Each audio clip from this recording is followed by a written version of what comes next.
인적 자원 알립니다. 인적 자원은 뭐예요? 사람도 뭘로 보는 거예요? 하나의 자원으로 보는 거예요. 인적 자원. 예. 그래서 충원. 어떤 부서에 어떤 직무를 가진 사람을 채용할지 결정하는 것을 충원이라고 그래요. 그래서 직원을 모집하기 전에 단기, 중기, 장기 충원 계획 수립이 필요하다. 자, 충원 계획이 있으면 그 다음에 모집하는 거죠. 모집은 채용에 대한 정보를 제공하고 자격 있는 지원자를 유치하는 과정을 모집이라고 그럽니다. 선발. 선발은 실제 사람을 뽑는 과정을 선발이라고 해요. 선발할 때에는 서류, 필기, 실기, 면접 등으로 이루어집니다. 그래서 실제 사람을 뽑는 것은 선발이다라는 것이고, 모집은 말 그대로 모집하는 과정인 거예요. 모집은 우리가 채용 공고를 내고 이런 과정을 모집이라고 그러고, 선발은 뽑는 것을 선발이라고 그래요. 임용은 공식적 계약 과정입니다. 그죠? 그래서 근로계약서에 나와 있는 그런 조건들을 서로 얘기하고 공식적인 계약을 체결하는 것을 우리는 뭐라 그래요? 임용이라고 얘기를 합니다. 오리엔테이션은 보통 사람을 뽑으면 그 아까 조직 문화에서부터 시작해서 여러 가지 공유해야 될 것들을 같이 나누는 것을 오리엔테이션이라고 그러죠. OT. 평가는 다양한 양식을 통해 직원의 고가를 평정하는 것이죠. 요즘 여러분들 그 평가하나요? 1년에 한 번씩? 근로평정 뭐 이런 거 안 하나요? 하는 데도 있고 안 하는 데도 있어요. 하는 데는 그걸 해갖고 약간 인센티브로 뭐 조그만 뭐 그런 데도 있어요. 네. 있다고요. 그런 데도 있어요. 네, 그래서 다양한 양식을 통해서 직원의 고가를 평가하고 업무 수행 평가를 통해서 급여 인상과 경력 개발 훈련 여부를 결정하고 승진 후보자를 확인하거나 업무 수행의 장벽을 파악하기도 합니다. 실제로. 그 다음에 승진. 직원이 수행한 직무의 결과를 평가하고 그에 상응하는 임금이나 직위를 올려주는 과정. 그래서 근무 연한이거나 뭐 업무 수행 능력이나 학력이나 시험 성적이나 여러 가지를 조건을 따져서 승진 여부를 결정하게 되는 것이죠. 그래서 여러분들도 만약에 이번에 1급을 따게 된다 그러면 뭐 1급 따도 급여가 달라지지 않는다. 이거는 좀 애매해요. 우리가 이직하면서 직급을 높여서 가면 되거든요. 이제 1급을 빨리 따주시면 적어도 내년 안에 1급을 따시면 기회가 분명 있죠. 복지시설은 계속 늘어나니까 기회는 생기는 거죠. 또 우리가 기초 자치단체가 어떻게 될지 모르고 3개로 늘어나면 자리는 확 늘어나는 거예요. 한 개 오늘 다 봤더니. 그렇죠. 네. 기존에 있던 곳에 하나를 더 추가로 만들어야 되는 경우들이 되게 많기 때문에 그럼 자리가 엄청 늘어나는 거죠. 그럼에도 불구하고 해임, 맡은 업무를 그만두게 하는 것, 정년 퇴임도 있지만 강제로 퇴직시키는 중징계 처분도 있고, 해임은 민감한 사항이기 때문에 어떻게 하나? 짧은 시간에 공정하게 이루어져야 된다. 이거 즐기면 안 돼요. 스트레스가 더 많거든요. 그래서 짧은 시간 내에 하되 어떻게? 공정하게 하라. 그 다음에 직무기술서와 직무명세서의 차이도 여러분들이 파악할 수 있어야죠. 직무기술서와 직무명세서. 직무기술서는 담당자가 해야 할 임무를 적은 것을 직무기술서라고 얘기를 해요. 뭐 비슷하죠. 몇 시에 출근해서 몇 시부터 몇 시까지는 어떤 업무를 하고 몇 시부터 몇 시까지는 어떤 업무를 하고 뭐 이런 것들을 직무기술서라고 얘기를 합니다. 그래서 직무 자체를 설명하는 거예요. 그래서 직무의 성격, 내용, 수행 방법, 직무에 기대되는 결과 등을 기술하는 것으로서 직무기술서에는 직무 명칭, 직무 개요, 장비 환경, 작업 활동 등을 명시하는 거예요. 직무기술서는 직무를 기술하는 것이고, 직무명세서. 직무명세서는 뭐냐 하면 이 직무를 수행함에 있어 필요한 자격이나 조건이나 이런 것들을 적는 것을 직무명세서라고 합니다. 예를 들어서 이 일을 하기 위해서 필요한 자격증이 있어. 운전면허, 사회복지사 2급. 그럼 이거는 뭐가 되는 거예요? 직무명세서가 되는 거예요. 그래서 직무명세서는 특정 직무 수행에 필요한 수행자의 지식과 능력과 기능 등 이른바 자격 요건, 스펙을 기술한 것이다. 그래서 직무 명세서에는 사회복지사 자격증 소지자, 무슨 소지자, 우대 이런 것들은 직무 명세서에 해당한다라는 것을 좀 기억해 두시면 좋겠습니다. 그래서 직무 기술서와 명세서도 여러분들이 어렵진 않은데 헷갈릴 수 있어요, 충분히. 그래서 분명하게 나누어서 기억해 두시고요. 자, 직업 능력, 직원의 능력 개발의 방법. 직원 능력을 개발시키려면 어떻게 하면 돼요? 교육하면 되겠죠? 강의 어떻게 하는 거예요? 상급자나 전문 외부 강사를 초빙하여 지식이나 기술을 체계적으로 설명하는 거. 이게 시험에 나왔었던 것 같아요. 강의. 아무것도 아니지만 어떻게 하는 거예요? 정해진 장소에 직원들을 모이게 한 다음에 외부의 전문가를 초빙해서 기술이나 지식을 체계적으로 설명하는 것. 이건 뭐다? 강의다. 너무 쉬워서 답을 못 찾는 경우들이 종종 있어요. 강의는 이런 거다. 포럼은 어떤 거예요? 특정한 주제에 대해서 설명하게 하고 다양한 질문들을 받는 것, 각자의 의견을 포명하도록 하는 것 포럼. 우리 정책론에서 포럼하고 뭐라고 같다 그랬어요? 공청회랑 포럼 같다 그랬죠? 여기에 나온 뜻 모르죠? 포럼이 뭐랑 같다 그랬지? 공청회랑 같다 그랬어요. 공청회는 누가 하는 거라 그랬어요? 정부나 지자체가 하는 걸 공청회라 그랬어요. 정부나 지자체가 똑같은 주제에 대해서 정부나 지자체 차원에서 설명하고 도민들의 의견을 듣는 것. 이건 공청회예요. 포럼은 그 외에 어떤 마을 단위라든지 이러한 어떤 다양한, 이거는 직장이니까 직장 내에 어떠한 주제에 대해서 설명하고 직원들의 의견을 듣는 것. 이건 포럼에 해당한다라고 볼 수 있죠. 패널 토익. 패널은 상반되는 의견에 대해서 어떻게 하는 거예요? 대표하는 사람들이 먼저 앞에서 발표해요. 저는 이번에 제2공항에 대해서 찬성합니다. 어쩌고저쩌고. 저는 이번에 제2공항에 대해서 반대합니다. 어쩌고저쩌고. 이렇게 해서 토론하는 것. 이것을 뭐라 그래요? 패널 토의라고 얘기를 합니다. 그 다음에 분임 토의. 분임 토의는 신디케이트라고도 얘기해요. 그래서 영어로도 시험에 나왔었기 때문에 신디케이트라고 얘기를 한다. 분임 토의는 어떻게 하는 거냐면 분반끼리 모여요.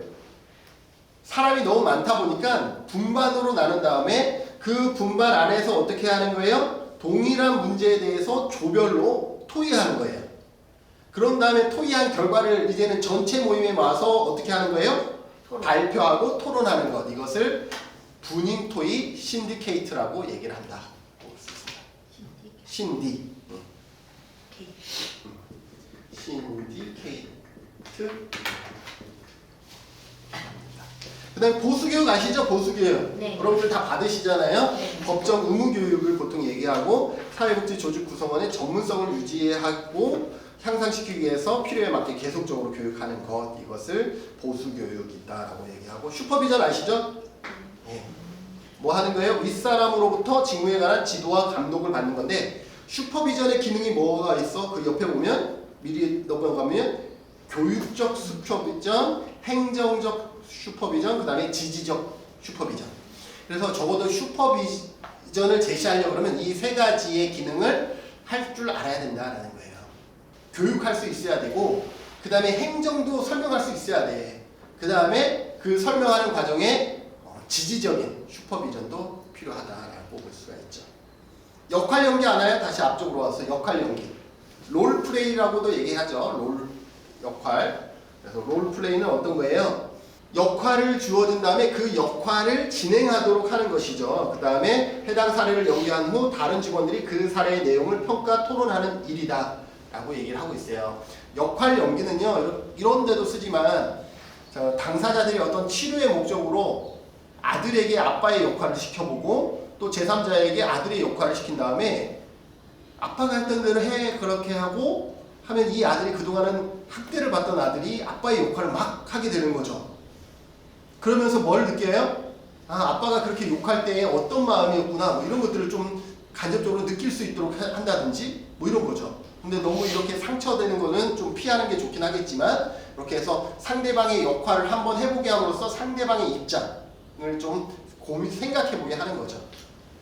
예를 들어서 소심한 엄마의 역할을 해보라고 하는 거죠. 그 다음에 누군가가 아들의 역할로 엄마를 계속 따다불었을 때 내가 아들이 엄마의 역할을 하면서 엄마의 그때의 마음이 어땠을까 이런 것들을 좀 파악하는 것이 롤플레이 역할 연기다라고 볼 수가 있죠. 사내 훈련은 영어로 OJT입니다. OJT도 영어에 시험에 나올 수 있기 때문에 OJT On the Job Training이라고 해서 OJT On the Job Training. 사내 연기는 어떤 거예요? 직장 내에 업무를 수행하면서 상사에게 개별적으로 대면 훈련을 받는 것. On the Job Training 사내 훈련이다라고 하면 되겠죠. 일상 업무를 하면서 상사로부터 업무 수행의 지도나 기술 이런 것들을 습득하게 하는 방법이 온더잡 트레이닝이다라고 보시면 되고, 순환보직은 아시겠죠? 부서를 이렇게 바꿔가면서 하는 건데, 이게 장점은 뭐냐면 다양한 부서의 역할들을 함께 내가 파악할 수 있는 장점이 있는가 하면 한 부서에서 가질 수 있는 전문성은 오히려 약화될 수 있다는 단점도 같이 가지고 있다라고 보시면 돼요. 임시대역은 뭐냐면, 임시대역은 어떤 연극이나 이런 연극을 할 때에 주연이 갑자기 참석 못하게 되면 누군가가 주연 역할을 해줘야 되잖아요. 네. 거기에서 시작된 것으로, 주연 배역을 대신 연기하는 것에서 유래된 것으로 상사의 부재를 대비하여 하급자에게 상급자의 직무를 대신 수행하도록 하는 것을 임시대역이다라고 얘기를 합니다. 그 다음에 아까 슈퍼비전의 기능은 교육적 슈퍼비전, 그냥 교육할 수 있어야 되고, 그 다음에 행정적 슈퍼비전은 우리가 지금 배우고 있는 거를 할 수 있어야 돼요. 그러니까 포스코베가 가능해야 된다는 거죠. 인사에 필요한 것, 그 다음에 어떤 교육에 필요한 것, 그 다음에 뭐 예산 이런 것들에 대한 교육이 가능해야 된다라는 거예요. 그게 행정적 슈퍼비전이고, 지지적 슈퍼비전은 이러한 과정에서 상대방의 어떤 마음을 좀 달래줄 수 있고 힘을 실어줄 수 있는 그러한 슈퍼비전이 지지적 슈퍼비전이다라고 볼 수가 있습니다. 이렇게 해서 넘어가고, 슈퍼비전의 자질. 그러면 슈퍼비전을 제공하려고 그러면 어떻게 해야 돼요? 일단 풍부한 지식이 있어야 되겠죠. 편협적인 지식이 아니라 풍부하고 종합적인 지식이 있어야 됩니다. 두 번째는 실천 기술과 경험이 있어야 돼요. 이게 머리로 가지고 있는 어떤 책적인 내용으로는 한계가 있어요. 그래서 자기가 경험했던 거라든지 거기에서 겪었던 다양한 어떤 사례들을 공유할 수 있어야 되는 것이고요. 그 다음에 접근의 용이성. 슈퍼비전을 받으려면 접근하기가 용이한 방법이 있어야 된다라는 것이죠. 그래서 어떤 사람은 요즘 줌으로 한다든지 이것도 접근의 용이성에 해당할 수가 있는 거예요. 그리고 별도로 신청하기 어려운 경우에는 슈퍼비전을 일정한 시간에 정해서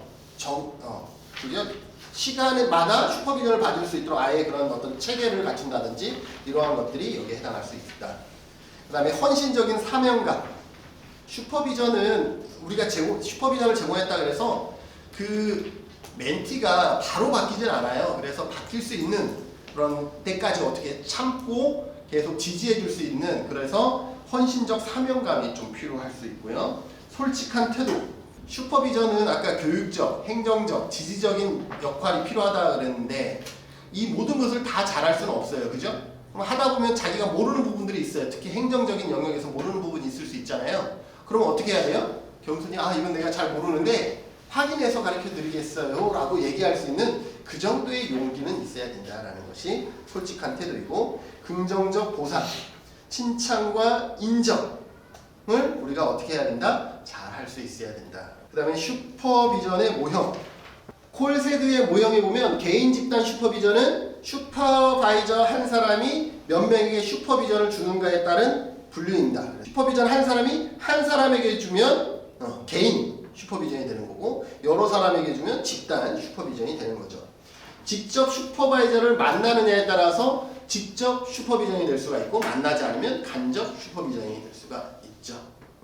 만나지 않고도 슈퍼비전 가능해요. 서면이라든지 여러 가지 방법으로. 그 다음에 공식적, 비공식적. 공식적인 경우는 아까 얘기한 것처럼 약간 접근성을 용이하기 위해서 딱 정해진 시간, 일주일에 한 번 무슨 요일에 몇 시부터 몇 시까지는 슈퍼비전의 시간, 이런 식으로 한다 그러면 이거는 공식적 슈퍼비전이 될 것이고, 비공식적 슈퍼비전은 그런 것 없이 필요할 때에 이렇게 슈퍼비전을 제공하는 것을 비공식적 슈퍼비전이다라고 얘기할 수가 있습니다. 그다음에 왓슨의 모형. 왓슨의 모형은 그래도 시험에 종종 나왔었는데요. 동료 집단 슈퍼비전은 어떤 거예요? 동료 집단.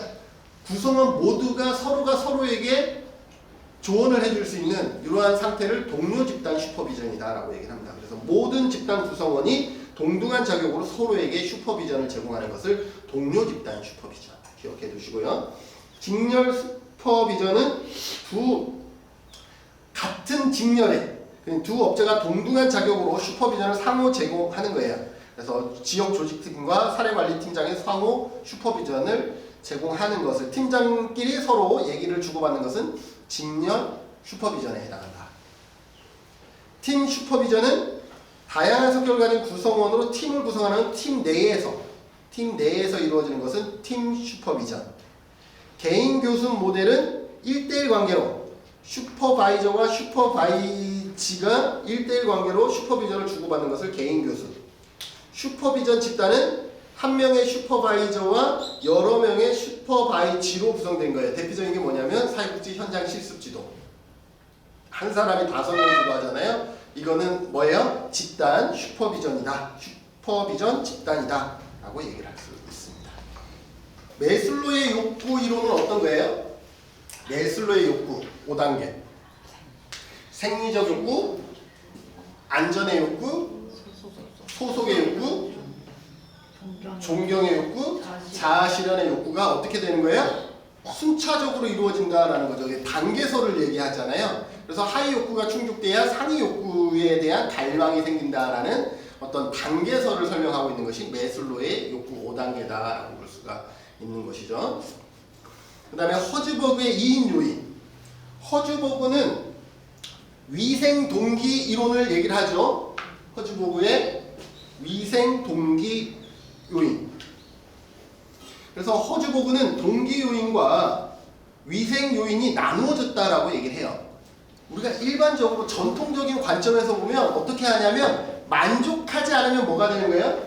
동기 위생 요인이 이번에 시험에 나왔었고 여러분들 가끔 나오니까 우리가 만족하지 않으면 어떻게 되는 거예요? 만족도가 떨어지면 뭐예요? 불만족하잖아요. 근데 허즈버그의 2인 요인은 그렇지 않다는 거예요. 만족도가 떨어지면 어떻게 되는 거예요? 불만족이 아니라 만족하지 않음이에요. 불만족한 게 늘어나면 뭐가 되냐면 만족이 아니라 불만족하지 않음이에요. 얘랑은 전통적인 의미는 이렇게 하나로 있어서 만족이 낮아지면 불만족하고 불만족이 또 상태가 좋아지면 만족한다라고 우리가 설명을 하는데 허즈버그의 2인 요인은 만족 요인과 불만족 요인이 분리되어 있다라는 거예요. 그래서 만족 요인은 뭐냐면 얘가 갖춰지면 만족하지만 얘가 없어도 뭐 하진 않아? 불만족하진 않은 거예요. 무슨 말인지 아시겠어요? 얘가 있으면 만족하지만 얘가 없다고 해서 뭐 하진 않아요? 불만족하지 않은 것이 뭐냐면 얘예요. 그리고 얘는 어떤 것이냐? 직무 자체의 요인이에요. 직무 자체의 요인. 어떤 것이냐면 성취감, 승진, 인정 이런 거예요. 자, 내가 인정을 받으면 만족하죠. 그 인정을 받지 못했다고 해서 불만족하지는 않는다라는 거예요. 그냥 만족하지 않는 것뿐이지. 무슨 말인지 아시겠어요? 이런 성취감, 승진, 인정 이런 것들은 뭐예요? 만족 요인인 거예요. 동기 요인인 거예요. 그런데 불만족 요인은 또 다른 거예요. 불만족 요인은 뭐예요? 얘가 없으면 불만족하지만 얘가 있다고 해서 만족하지 않는 것이에요. 그게 불만족 요인이다라고 볼 수 있죠. 그래서 얘는 직무 외의 요인이에요. 직무 외에. 그래서 이게 뭐라고 되어 있냐 하면 직무 환경, 위생 요인은 직무 환경에 대한 거예요. 그래서 뭐냐면 예를 들어서 급여, 상사와의 관계 이런 거예요.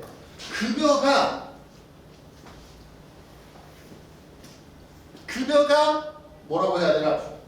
급여가 적어도 불만족할 것 같은데. 난 많이 불만족할 것 같은데. 그렇죠. 자, 상사와의 관계가 나빠. 그럼 어떻게 해요? 만족하자. 불만족해. 근데 상사와의 관계가 좋다 그래서 만족하진 않는 거예요. 급여가 높다고 해서 만족하진 않아. 그러나 급여가 낮으면 불만족해. 맞네. 급여가 낮으면 불만족해요. 네. 그러나 우리가 급여가 높다 그래서 만족하진 않아요.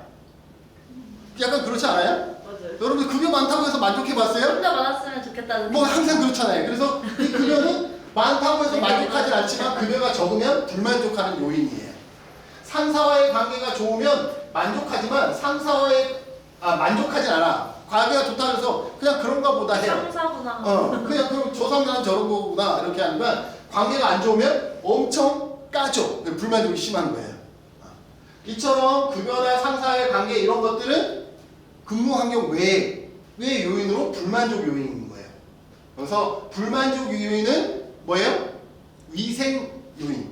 만족은 동기 요인. 그래서 동기 위생 이론이다라고 얘기합니다. 이해되세요?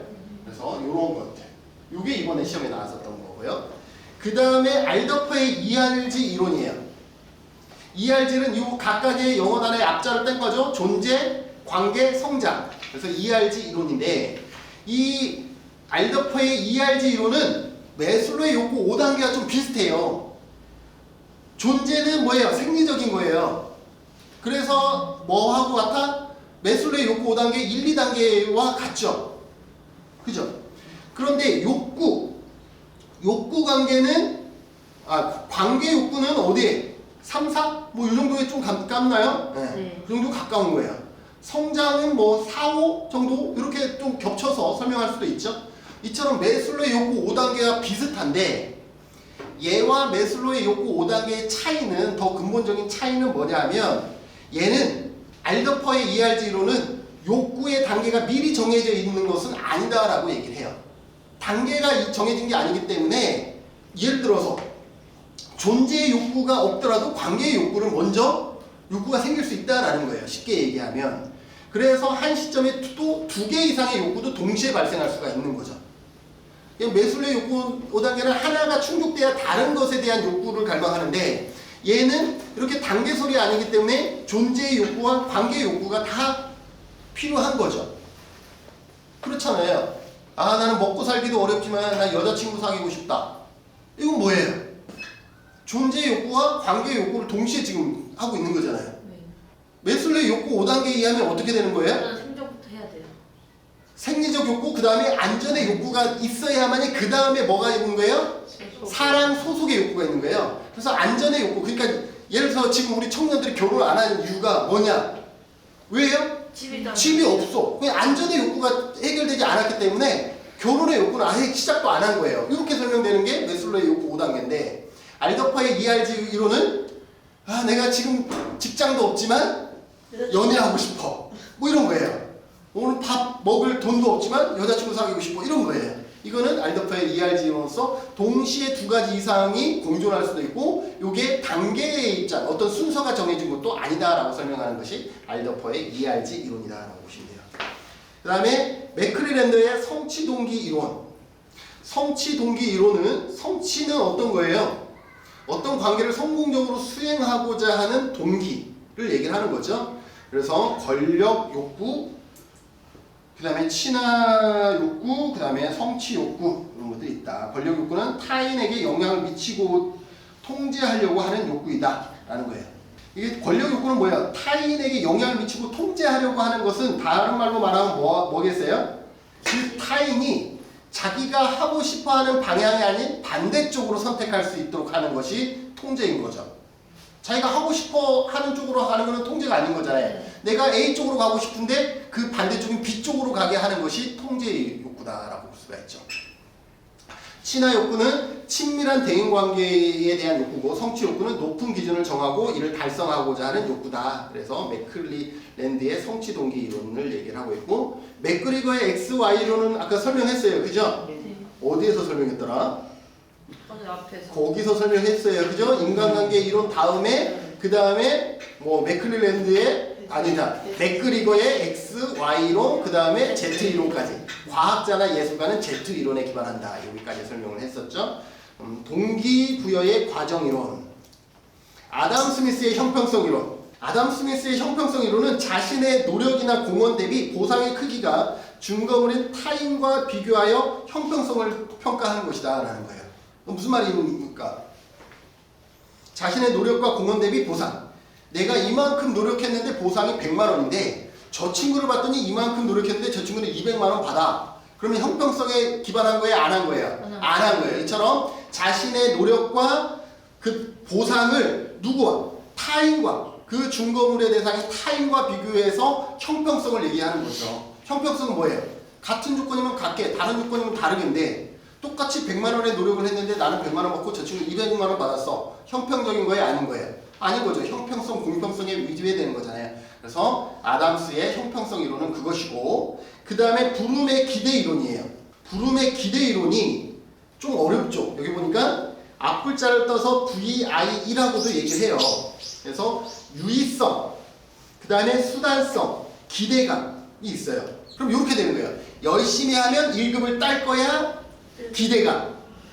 1급을 따면 급여가 올라갈 거야, 수단. 나는 이 급여를 더 받고 싶어, 이게 뭐예요? 유의성인 거예요. 이해돼요? 그래서 유의성은 어떤 목표에 대한 제2 수준의 성과에 대한 열망의 정도예요. 나는 더 많은 돈을 벌고 싶어가 유의성이 되는 거예요. 그 다음에 기대감은 뭐냐면 내가 열심히 하면 1급을 딸 거야가 기대감이고 1급을 따면 급여가 올라갈 거야, 이거는 수단성이다 라는 거예요. 그래서 VIE에 해당한다라는 거예요.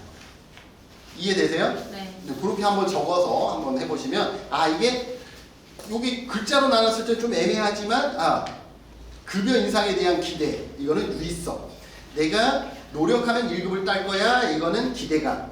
그 다음에 1급을 따면 급여가 올라갈 거야, 이건 수단성. 이렇게 여러분들이 이해해 주시면 되겠습니다. 자, 그 다음에 소진의 단계. 소진의 단계는 한번 읽어보시죠. 열성 단계는 보통 여러분들 처음 직장 가면 어떻게 돼요? 되게 열심히 하죠. 이게 열성 단계예요. 처음에 3개월 동안 열심히 안 하는 사람은 그건 좀 문제가 있어요. 처음에 사육직 현장 가면 3개월 동안 너무 재밌잖아요. 뭐 하는 것마다 재밌지 않아요? 아이들 만나는 것도 신기하고 재밌고 막 이러잖아요. 아이들이 해코지 하는 것조차도 그때는 귀여워, 진짜 귀여워 보이고 막 이러잖아요. 그런데 침체 단계, 일 자체보다는 보수나 근무 시간, 환경에 더 많은 관심을 가지게 돼요. 재미도 이제 떨어지고, 그래서 침체 단계예요. 그 다음에 좌절 단계예요. 직무 자체의 가치에 대한 회의가 생기는 단계. 2단계에서 클라이언트를 비롯한 대인관계를 기피하고 두통 등의 증세가 나타나요. 좌절 단계. 더 심해지면 어떻게 돼요? 무관심 단계. 무관심은 뭐예요? 출근하는 것 자체도 막 의미가 없어서 이제는 가기 싫고 나중에 일을 잘 조절하지 못하면 그만두게 되는. 여러분들은 여기에 어느 단계인가요? 열성 관계. 열성 관계 아니에요? 저도 아직까지 열성 단계야. 그래서 에너지가 좀 많은 편이에요.